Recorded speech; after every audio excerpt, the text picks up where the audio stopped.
Out program. Up and Out is an ongoing series of programming dedicated to sharing resources and information pertaining to LGBTQ plus teens, as well as other Prince George's County teens and residents. Today, my colleague Joy and I will be in conversation with Planned Parenthood to discuss what resources and services they offer teens in Prince George's County. Hey, Joy. How are you? Hey, I'm doing well. How are you? I'm good. A little jealous of your lighting, but you know. Thank you. So from Planned Parenthood, we have Victoria, who is the Health Education Coordinator. Hello, everyone. Hey. Victoria, thank you for joining us. Thanks for having me. Super excited to be here. It's been a long time coming. It has. We've been in conversation for so long. So this is like, this is the first time I'm seeing you. Yeah. It's really crazy. But yeah, so we're all here. So Victoria, you work for Planned Parenthood. So I know there are a lot of people have heard of Planned Parenthood. I think there are some like kind of preconceived notions about what it is. And I think some of those notions might be incorrect. So can you kind of tell us like, what is Planned Parenthood? What does it do? Sure. So Planned Parenthood is a health care service organization. We provide health care to those who need it. Sometimes it may be specific to reproductive health care. Other times it may be specific to primary care. So anything as long as in the sense of getting treatment for the common cold or flu, getting COVID testing, coming in just to get a physical. We also can help people get birth control if they would like. We can help people if they choose not to continue a pregnancy. We can help people if they do choose to continue a pregnancy. We can help people while they're pregnant. There's just a myriad of healthcare services that could provide. Oh my goodness. I didn't know you guys provided COVID testing. So some places you're able to get COVID test. It's very specific though to the patient. However, there are a limited amount. Okay, that's fair. I'm guessing you could find out by going to Planned Parenthood's website. And this one would be specifically to the Carol White Moss Center. So this one is located in Washington, D.C. However, we do have a healthcare center that's located in Prince George's County, and that is in Suitland. So right across the street from Suitland High School. Those are familiar with the area. That's awesome. So if I want to get services, some healthcare services, I want to get COVID testing, do I have to have insurance to get it? So I am not the person for that one. And That's fair. Promote something I don't know. Only to that would take me time. My next point is that people should see Planned Parenthood as different pillars. So there are three main pillars that go into Planned Parenthood. So the first pillar is healthcare, which is what most people know us as. That's kind of going into the healthcare center, so the one that's in Suitland, getting healthcare services that you need, and then hopefully coming back to becoming a recurring patient. Our next pillar is education. This is the department that I work in. We do a lot of health education to a large population of people, where we're just constantly educating the community about health and sexual health and reproductive health. And then the other pillar, which most people might know Planned Parenthood for, that's always in the news or anywhere, is advocacy. So advocating for changes in policies in reproductive health. Now, I work in education, and that is where we'll be talking about for the most part. And, I'm biased, but I honestly think education is the best team, I'm like, everyone in Planned Parenthood is amazing. They do a great job. No, that's more than fair. I'm inclined to agree with you. We might be biased as well because we work in a library, so we're also big on education. Yeah. So our education team is small but mighty.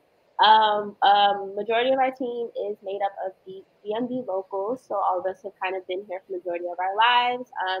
Are bilingual, so we have bilingual educator. People who are part of our team are part of the LGBTQ plus community. We focus a lot on professional development. We also provide education through trauma-informed care. So all of our education programs that we provide is all looked through through the lens of trauma-informed care that can, which really changes the outlook on the program. And combined, we all have over 50 years of experience in the work that we do. Well, that sounds amazing. Can you speak a little bit on what trauma-informed care is as far as being under the education bubble at Planned Parenthood? So trauma-informed care is looking at healthcare or just looking at anything that pertains to how people live their lives through the eyes of trauma. Trauma does not always have to be a very big catastrophic event that happened to someone's life. It could be something as small as maybe living in a food desert, growing up in areas where food might be healthy food is not readily available. It could be something in terms of witnessing someone else's trauma and having secondhand trauma. Trauma appears in people's lives differently. So with looking at trauma-informed care is we're able to identify why someone might be displaying certain patterns or behaviors and then teach with that in mind. So for example, if we're teaching on healthy relationships, looking through the eyes of trauma-informed care, we're not just saying everyone should know what a healthy relationship is X, Y, and Z.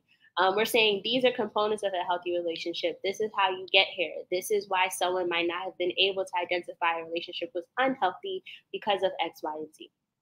So that's what trauma-informed care, I guess the quickest way to sum up usually like the long seminars that we're in is what it would be. No, that makes sense. I think it sounds like just looking at it through a different lens and realizing that everyone has different experiences and those different experiences make you experience life differently. Yep. So a lot of compassion. Looking at compassion. Yeah. So I know that, and this might kind of be something you just answered, but I know that Planned Parenthood offers services for teens and adults. What would you say are some of the kind of special challenges you've come across under the education bubble for providing education or services to teens versus adults? Sure. So I guess in terms of teens, the challenge may be just one, geographic location. So in some areas like DC, if teens are seeking out certain healthcare services from the healthcare, they're able to get it for the most part without parent permission. Because that's just the way DC is set up. And however, typically insurance, and we always promote, if it's safe for that teen to have a guardian that they trust or a trusted adult to be part of the decisions that they're making. In Prince George's County, teens for the most part have the same liberties. However, we may run into more of a pushback because they just don't have the same rights and freedoms as the teens in DC.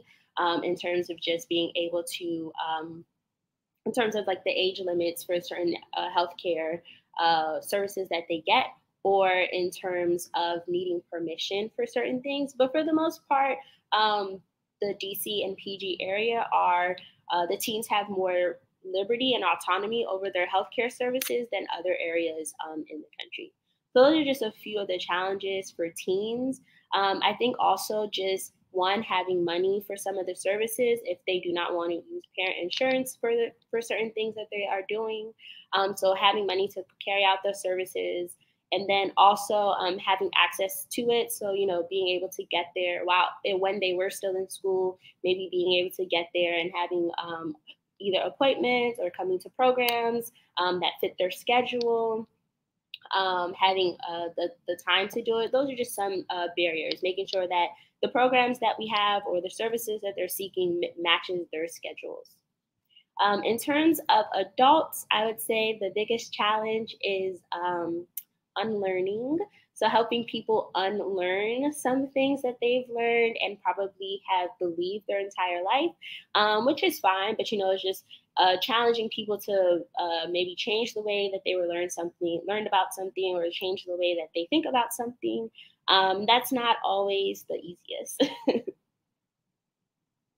No, I know you have a lot of like workshops and stuff where that unlearning process happens, which is why the education, like you said, the education branch is so important.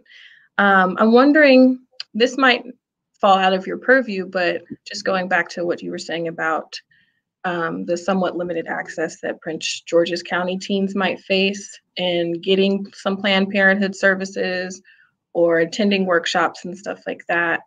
Do you know how Planned Parenthood might try to help with some of that access? Are you aware of some like resources if a teen needs a service from Planned Parenthood that they could, if it's unavailable to them because of transportation or money or anything like that, do you know kind of like how we could remedy that?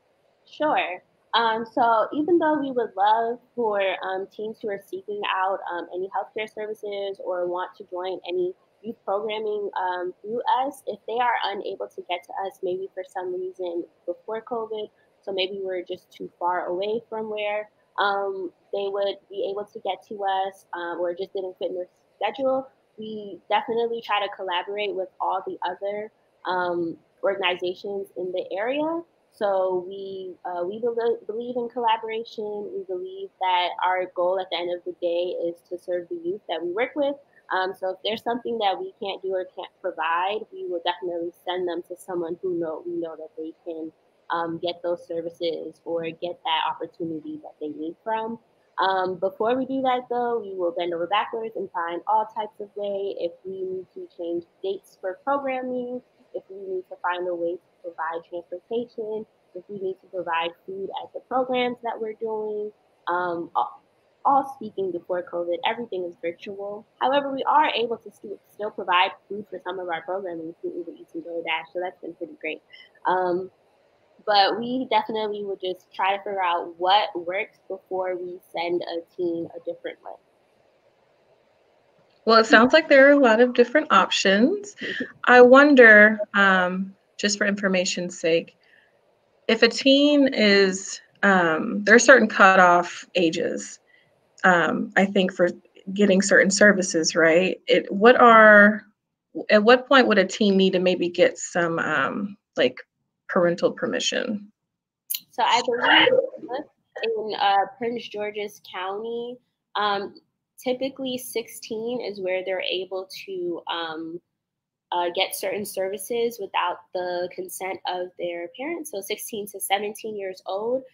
Typically underneath that, there might be a need to notify the parent or guardian, but not so much get permission from the parent or guardian. I cannot tell you off the top of my head right now where they need permission from the parents to continue to get access whatever services they're getting, just because I have brain fog right now. But normally in the areas between the ages of 16 and 17 is when they're able to go access services without needing to notify. And then after that, they may need to notify. And then lower than that would be notify and gain permission. Okay, notify and gain permission. Okay, so if you're below 16 and you're trying to get maybe birth control or maybe some STI prevention methods, you might have to, in order to get it from Planned Parenthood, you would have to notify your parents, basically. There might be information. We do try to always promote confidentiality and just respect of who the patients are. So I do know that at the Suitland Center, Natasha, who is typically the manager of the area, they would have a GYT day, so get yourself tested days, where the students are able to just come in, get themselves tested for any STI, HIV. Typically it's free of cost or low of cost. And then, we find the best way to contact them to either let them know what are the results from the test. So days like that, things like that are definitely geared specifically towards teens, where they don't have to worry about scheduling an appointment, maybe missing school or anything like that. It's usually after school, typically, I think once a month. I'm not sure if programming has changed since then, where they're able to just come in and get tested. That's awesome. Have you been able to do that still in COVID times?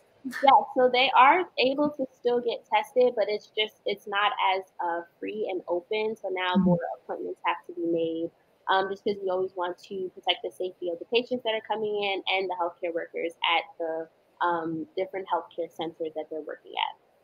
Right. So if I was a teen and I wanted to get tested, but I'm afraid of, my home situation and what my parent or guardian would say, how would I be able to do that? Like, is there a way to make it more like free and open for those specific teens? So I think the best way to go about that is if they are able to contact the center and call them and just maybe let them know aware of their situation, then the center will be able to work with them in terms of finding the best way of contact for them that doesn't put the teen in danger or any harm, and then find a way to bring them in, get them tested, provide them with results. Perfect. Mm-hmm. Thank you. You said that's the Suitland location, right? Yes. All right, awesome. That's amazing. I mean, still being able to kind of work with everyone during this time. Yep, testing is still available. And I believe, if I'm correct, they still are able to provide safer sex material. So if someone wants to get condoms or dental dams, once again, they may have to call to figure out what the procedures are.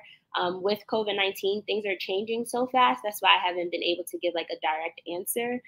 Things just change so fast. It's kind of a little bit harder to keep up. And I don't work directly with the centers. So sometimes I'm not always in the exact loop of what's going on.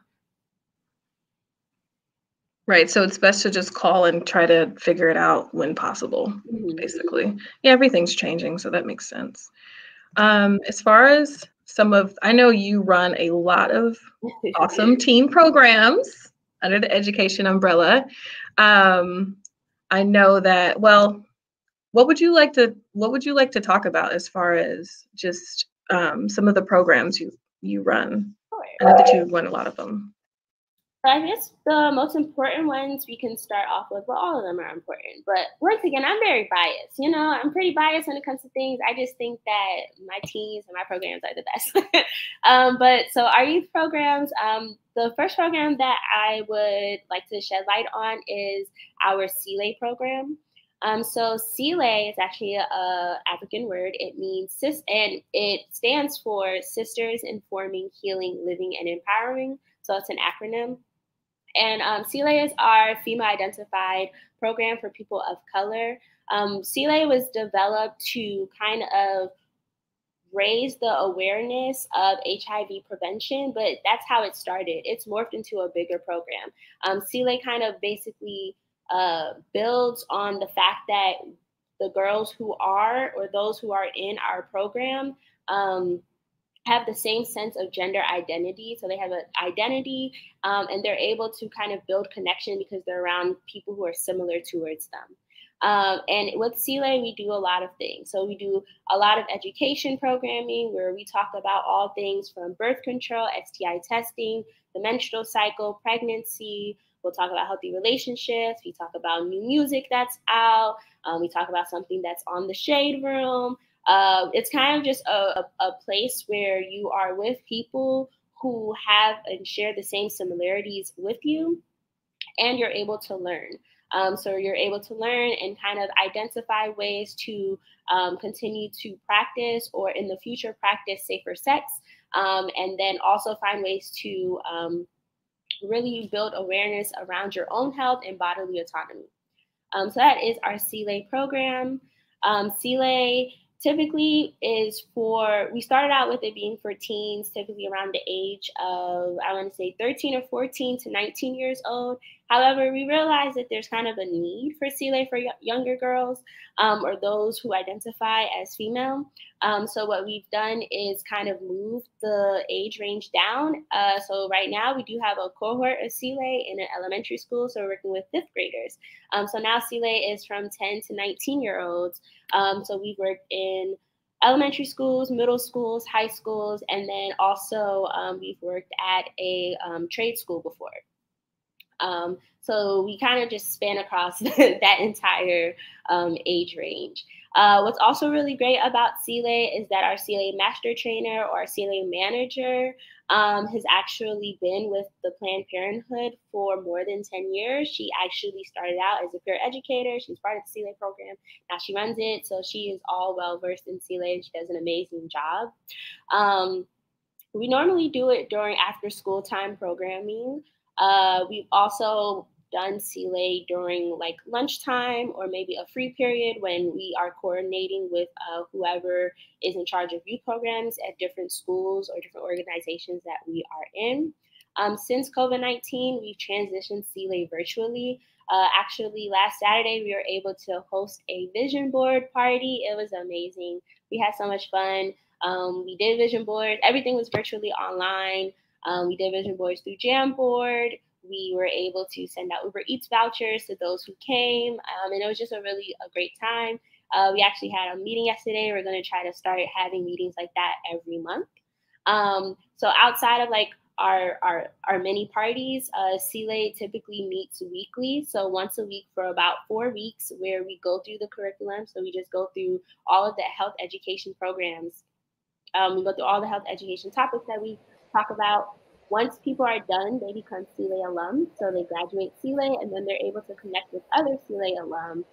Typically what we'll do once a year is bring all of our CLA alums from all the different cohorts for different organizations and different schools. We'll bring them together and we'll do some type of conference about an idea that one of them had, and we just take whatever they give us and we put it together. And then we have a conference.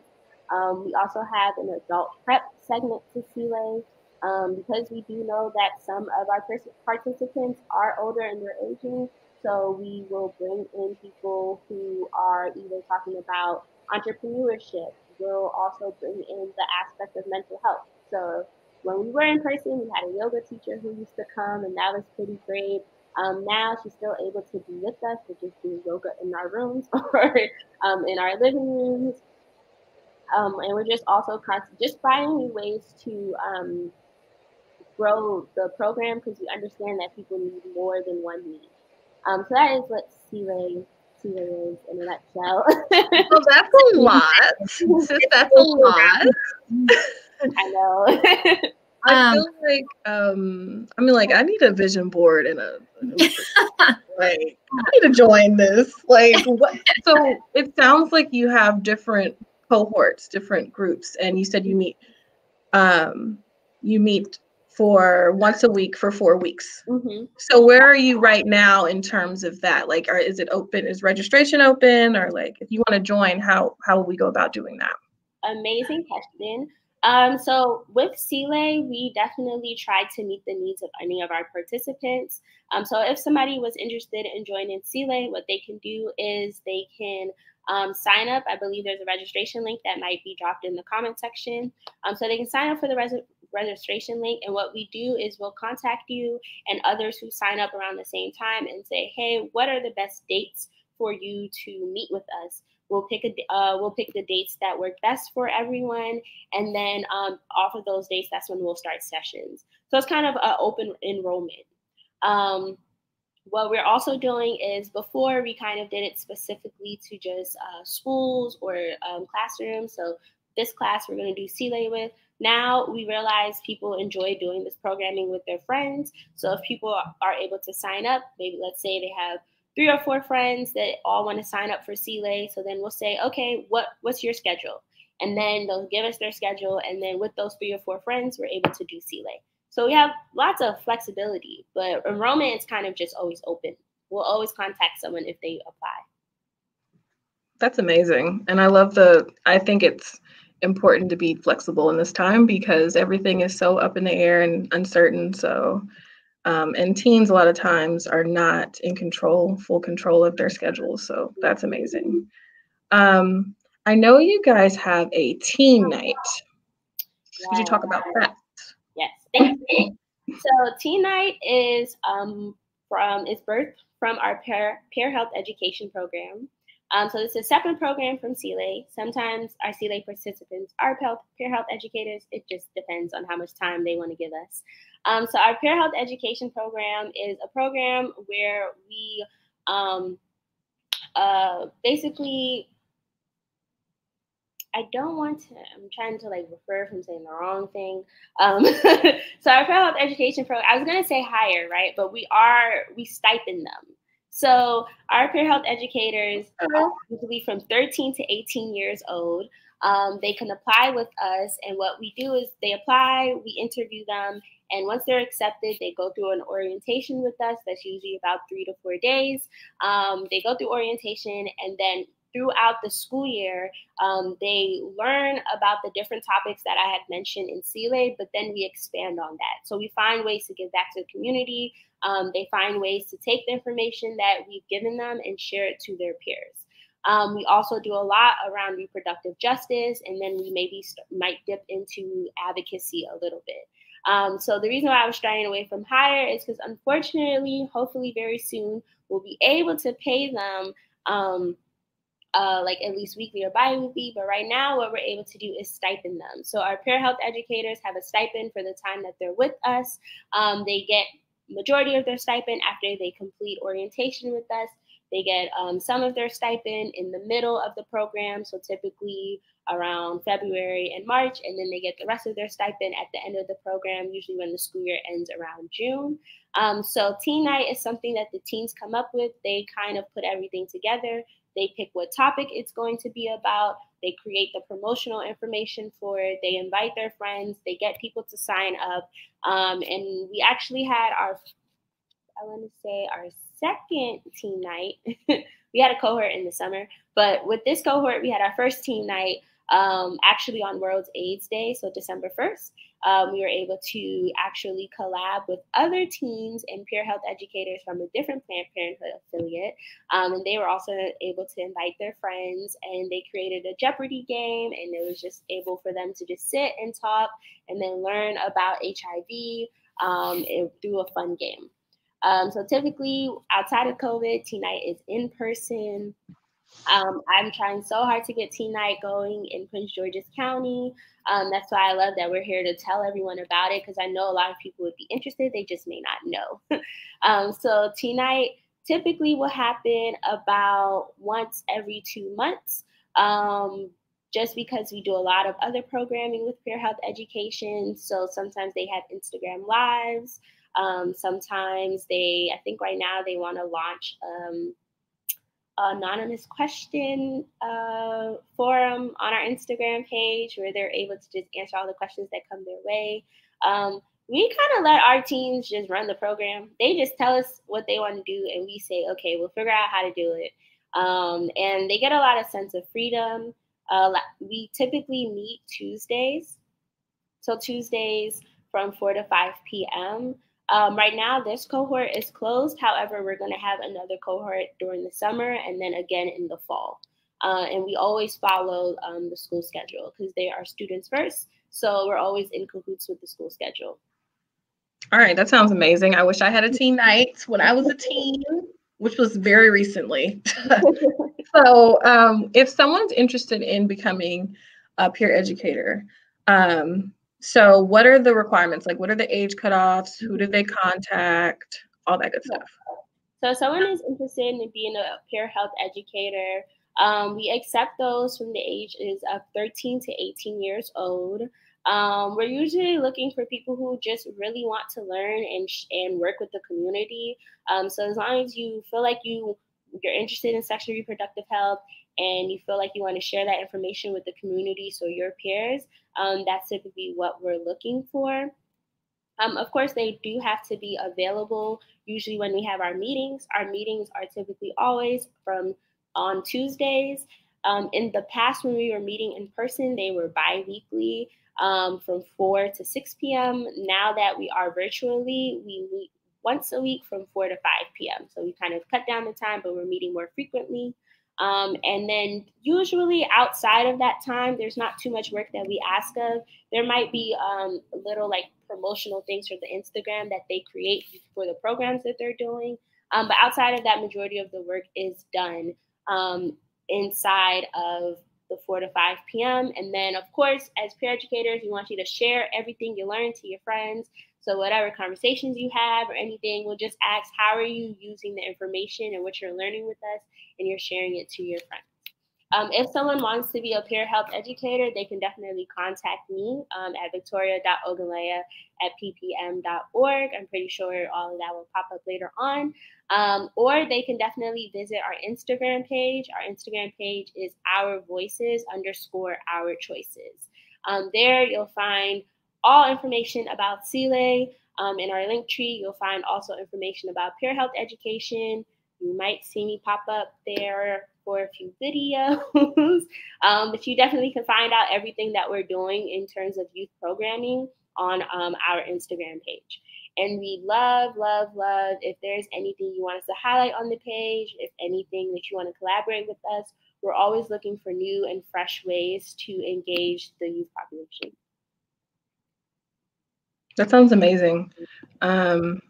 I know also you have a lot of, I know you've been speaking for a while, so I'm trying to give you a break. I know you have a lot of workshops and stuff, and they're kind of split between like age groups a little bit. So could you kind of tell us like between the split, I know there's a younger group and an older group, kind of like what we might learn in the different workshops if we were to attend them. Cool. So yes, we do have workshops. So this is generally just from our education department. So we work with different organizations and different school systems, and we'll come in and kind of teach different topics based off of what they want. The topics that we have right now that are normally our general topics consist of bodily autonomy. So just learning about the body and understanding, these are my values and this is who I am and this is me. We also go over consent and communication. So all things related to consent and communication, understanding that consent is giving permission for something and how to communicate that. Then we also have anatomy and physiology. You got to learn about the body, its health. We have gender and sexuality. So we're always going over sexual orientation, gender expression, going over what gender roles are, pronouns, all things related to gender and sexuality. We have healthy relationships, looking at what makes a relationship healthy or unhealthy, looking at different types of relationships, not only intimate relationships, but relationships with friends and family. We go over birth control methods and the different options that if somebody was looking to get on birth control can have, which also would be barrier methods. Then we have sexually transmitted infections. So we talk about STIs, we talk about STI testing, what that might look like. And then we also talk about HIV. So we talk about destigmatizing how people may view HIV. We talk about PrEP, which is a pill that someone can take if they're HIV negative to lower the chances of them getting HIV. We talk about barrier methods, so condoms, dental dams, all the various things. So we talk about a lot of things. And typically for our younger participants, so usually elementary school or early middle school, so 5th and 6th grade, they get, bodily autonomy, consent, communication. They will get most likely gender and sexuality and like anatomy. For our older participants, they may get more of birth control methods, STI and HIV and PrEP and barrier methods. However, it just depends on what the organization is looking for. So if someone wanted us to cover healthy relationships in 5th grade, we can do that. If they wanted us to cover bodily autonomy in 12th grade, we can do that. It sounds like you cover everything. Yeah. I'm curious. I've never, well, I mean, this all sounds like it's very like progressive, and I'm really happy that you're able to teach bodily autonomy to middle schoolers and stuff. Mm-hmm. Do you feel like the schools are like very open to it, or how's your like response been? Sure. So I would say schools have been very open to it. We always kind of like, it's always interesting to us to see that a lot of times what schools are requesting for us to teach on is definitely gender and sexuality, which we love that. We love that a lot of schools are definitely changing the way that they are promoting health education. We get consent and communication a lot. With body autonomy, they also enjoy that a lot because it kind of goes hand in hand with all three. So those are typically like the three. And then healthy relationships. Those are like our biggest four that we normally get. Schools have been very perceptive to it in a very positive way. I would say the ones that reach out to us are the ones that we reach out to. And I would say for most of COVID, we've been doing a lot of programming with middle school. So that's been really great, being able to kind of start at a younger age and just building on it. It also, there's always room for growth or new opportunities that we can teach on. For example, I have a background working around intimate partner violence awareness or domestic violence awareness. So we're able to, teach on that as well. Some may ask for advocacy. We can do some work on advocacy. So we have some flexibility in terms of how we can grow on the topics that we teach. I think we have a question. Mm-hmm. How do teens stay informed about programs, events, or opportunities? One, definitely just following our page. So following our voices _ our choices. That is how you can stay updated. And then contacting me with any request or just any additional information that you may want. Sounds good. You're very thorough, I have to say. And even like the courses and everything are super thorough. I wonder, I think, healthy relationships. I like that you teach, romantic as well as platonic healthy relationships. What are some of the most important things you think would be, I guess, like the highlights or something that you would highlight up on healthy relationships for middle school? For healthy relationships, the most important thing we highlight is the components of the healthy relationship. So honesty, respect, equality, effective communication. There's one that I am forgetting because brain.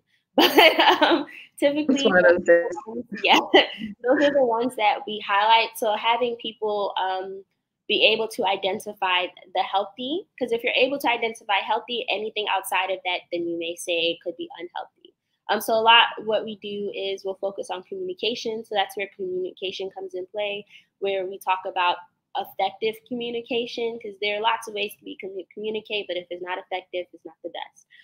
We talk a lot about what it means, what respect looks like to you. What is respect? How do you have honesty in a relationship? And how can you practice healthy relationships and healthy components of a healthy relationships outside of maybe a romantic relationship? So how can you identify healthy relationships within your life, whether it be with a friend, maybe it might be with someone in your family. We also talk a lot about what relationships are, the different types of relationships, and what relationships are appropriate for someone in middle school, and relationships that may not be appropriate. So yeah, you may have a relationship with your teacher that is someone you like speaking to, they help you with things like that, but it's not appropriate to be intimately involved with your teacher. So things like that is what we would cover in healthy relationships. No, that all sounds really good. It sounds like working on appropriate barriers and stuff like that. Yeah. And obviously you guys cover a lot in terms of age ranges, kids, adults, middle schools, high schools, and beyond. I know that, so within the teens, you cover everyone, queer, non-queer teens and stuff like that. What are some barriers to access to education or healthcare services, or anything that you've seen that queer teens face that maybe non-queer teens don't, and how do you guys kind of help to kind of remedy that? Great question. Think about that one a little bit. Take your time. I would say one of the barriers we've seen is queer teens receiving information or going through like sex ed that doesn't reflect their life. So a lot of sexual health education that's not inclusive of everyone, with it being very binary in terms of just saying this is a woman and man relationship. It's just someone has a male reproductive system or someone has a female reproductive system. Like there's not a lot of inclusivity that's there. So that's something that we push a lot is for comprehensive and inclusive sex ed. Even taking it further from just gender and sexuality, but also in terms of ethnicity and race. We just make sure that everyone who is learning underneath us feels represented. If there is a scenario that we're showing, we make sure that there are different types of scenario that everyone can find themselves in. So that way it doesn't seem like they're just answering the question to answer it, but they can actually put themselves in that scenario and make the decisions that actually reflect their lives. So I'd say that is probably like one of the biggest barriers, is just that there isn't it's come a long way, but there isn't always sex education that is inclusive and representative of the teens.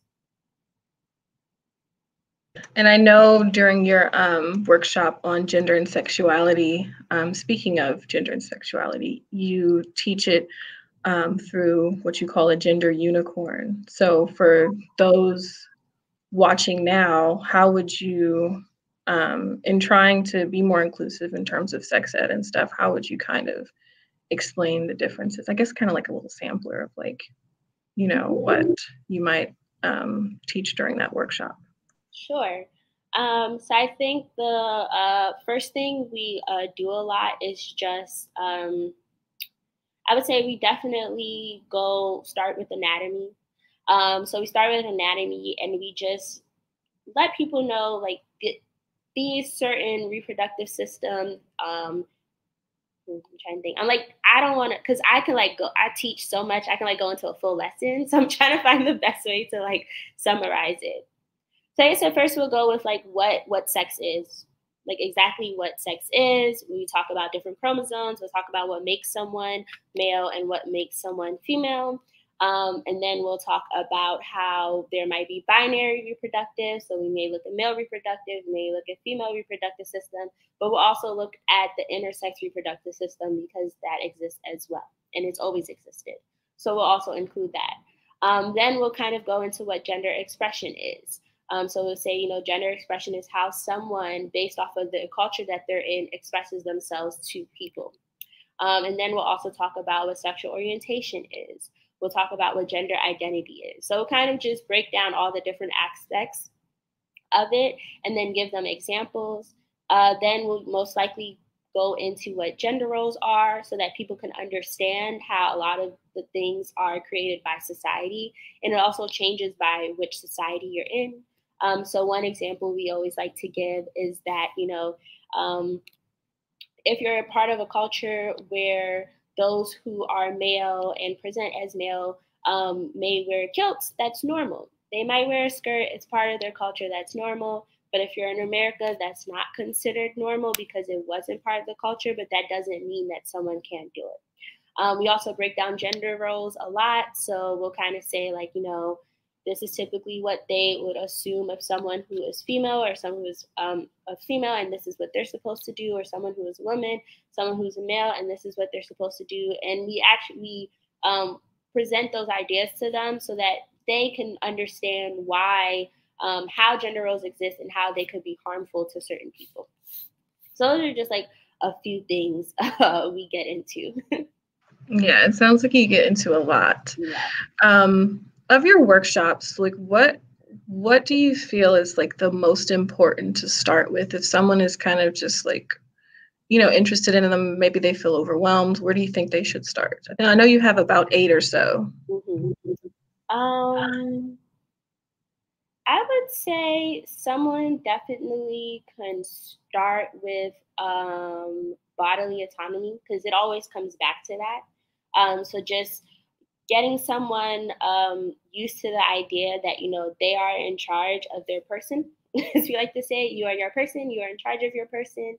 And even though we know that society may have certain restrictions or try to restrict people based off like age, especially when we're dealing with youth or teens, but we definitely just let them know, like, you are your own person, you have your own thoughts, you have your own feelings, you have your own way of life and being, and you have the power to express that, to say, this is who I am, these are my values, this is my body, this is how I want to present, and I can do that. And that usually is a good place for someone to start. Typically, that's like our first session in CLA, as we go over values and just really honing into who that person is. And then after that, we'll kind of go into like anatomy and physiology, typically, because that's the one people may not have a lot of information in, because people might skip it a lot.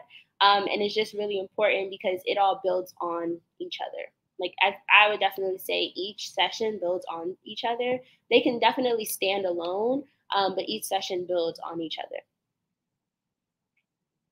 No, that makes sense. And I feel like it's interesting we're speaking like kind of, well, basically in the context of sex education and stuff like that, but bodily autonomy also goes past, and it goes just into kind of just who you are as a person. So outside of your sexual orientation. So I feel like that's just like a class everyone should take, just like for your own betterment, you know.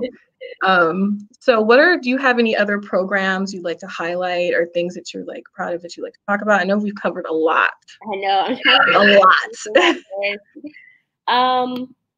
I would definitely say that something that we COVID has kind of pushed us into, but we are already working towards, is that term inclusivity, and really focusing and re-imaging our programs around accessibility.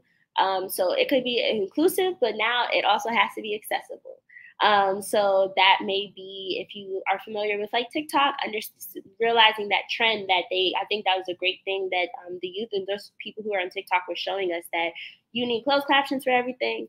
It needs to be accessible for everyone. Whoever is viewing your content or engaging with your content, you should have resources for everyone to be able to understand and learn from. So we're definitely working on increasing our accessibility. And then also our presence on social media.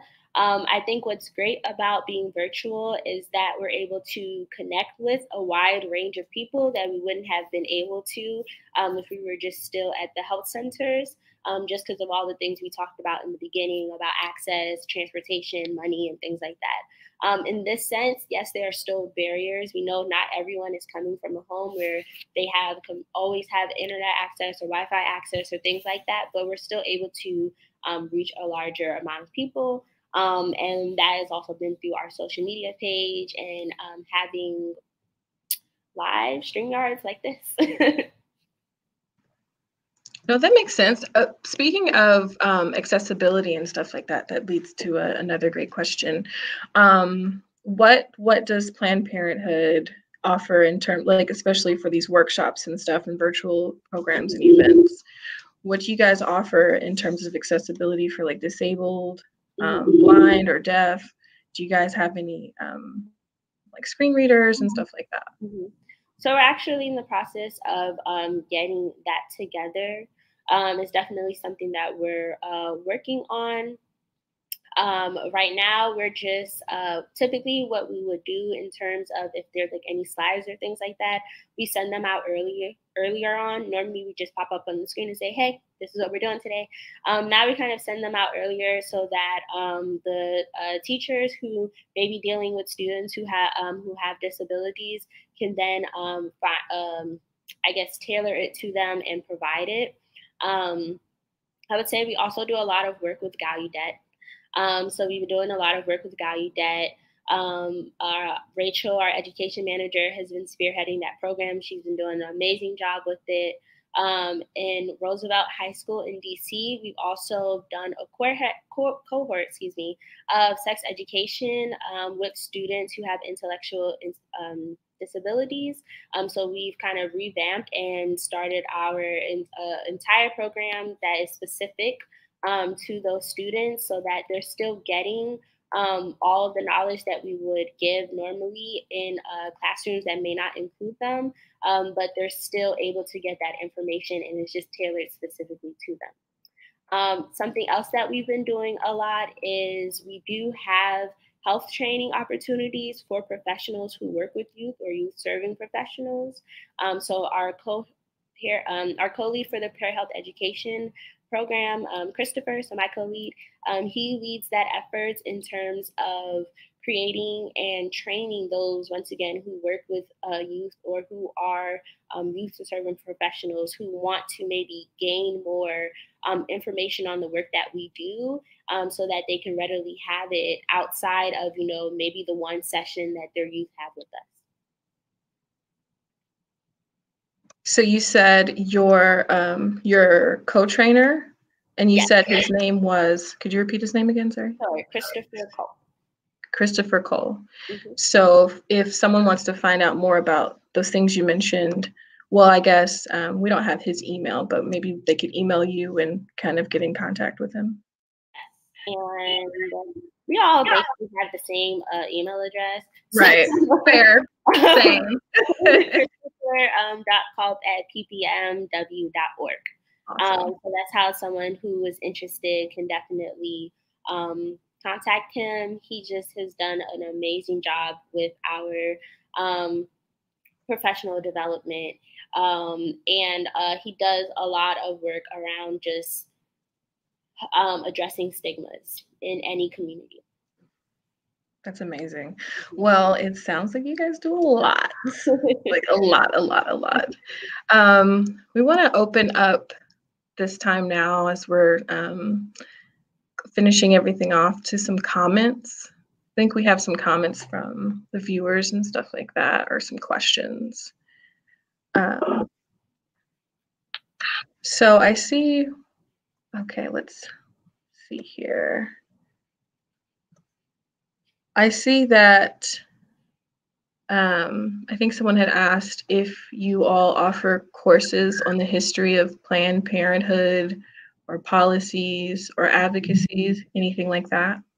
So the education department, we don't offer courses, but we never shy away from the history of Planned Parenthood, especially I don't as a Black woman.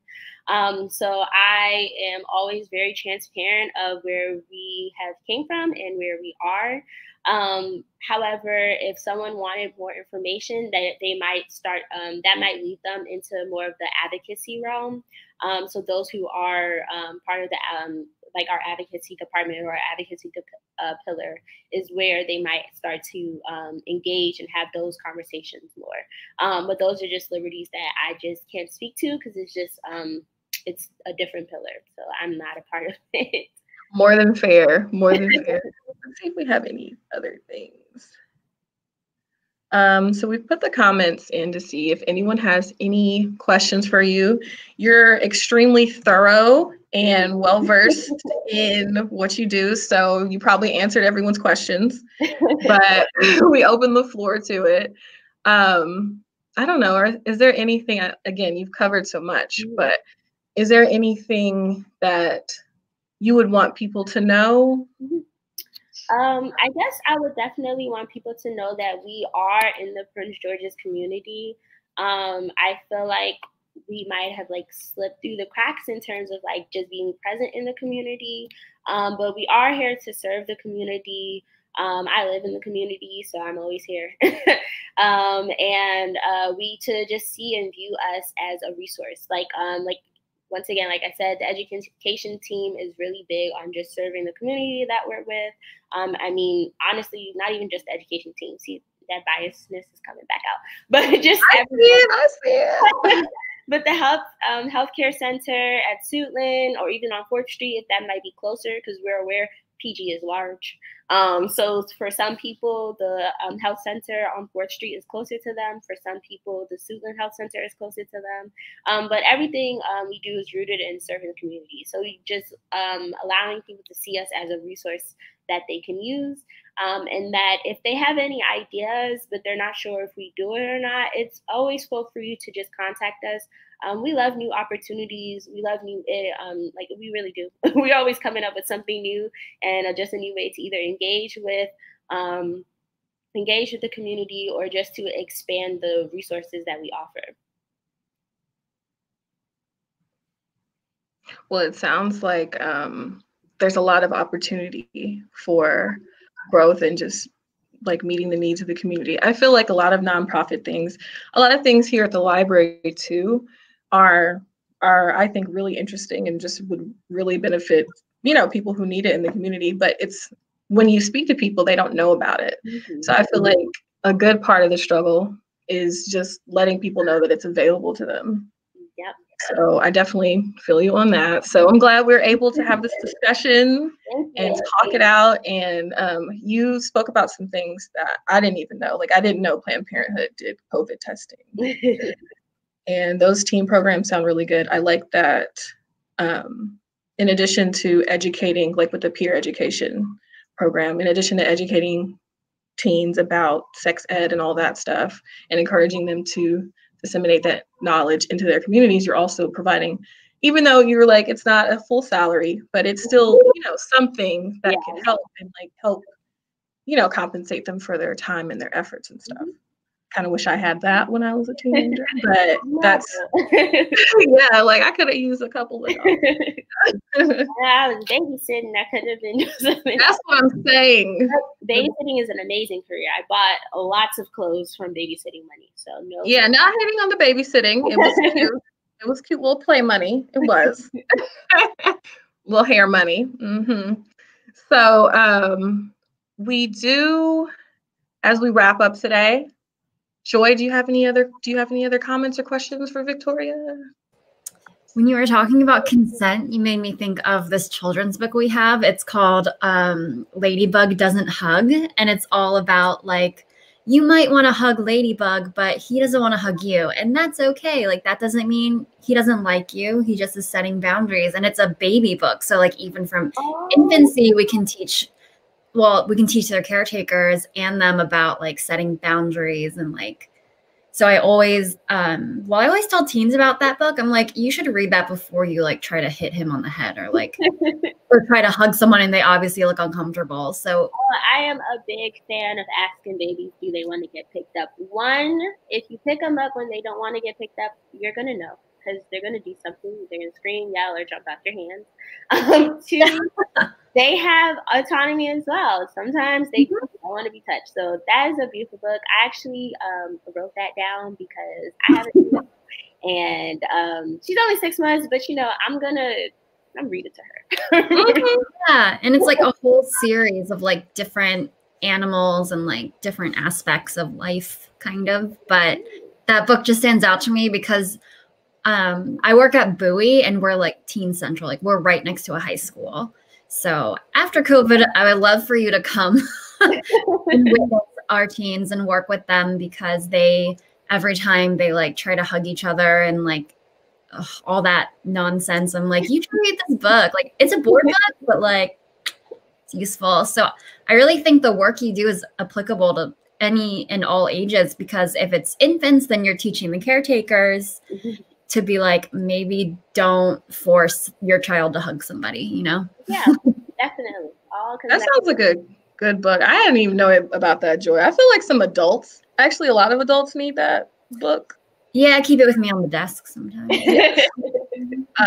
Some people need that. I'm definitely going to check that out myself. So yeah, it's so good. And I always recommend it. And I use it in my story times all the time. Oh, nice. Yes. Yeah. That wasn't really a question. But like Erica said, you're so thorough. I was like, ooh, what questions do I have? And I'm not sure because as soon as I would come up with one, you would answer it. I techno. I'm like, I gotta not. I mean, it's good, but I'm also like, okay, I need some mystery. That's what I'm gonna work on. That mystery. No, you're good, and you barely even needed some water. I was like, she good. That's amazing. Victoria, are you all following us on Instagram? I reached over to grab my phone. It's not my work phone. I believe we're following you all. I'm not sure if each branch has like a different one, but I think we are following you all. So our teen specific Instagram, the handle is at PGCMLS Teens. Okay. And it's for our system, but it's all teen specific. So it'd be a great, like, connection. I would definitely check to make sure to see if I'm following them. I think I'm following like the overarching one, but I'll definitely follow that one. Amazing. I'm always asking my teams, I'm like, who else do you want us to follow? But it's been amazing, Victoria. I learned a lot of things that I did not know. Our next Up and Out program will be February 10th at 4 p.m. Thanks so much for joining us. Thank you so much. Bye, everyone. Bye.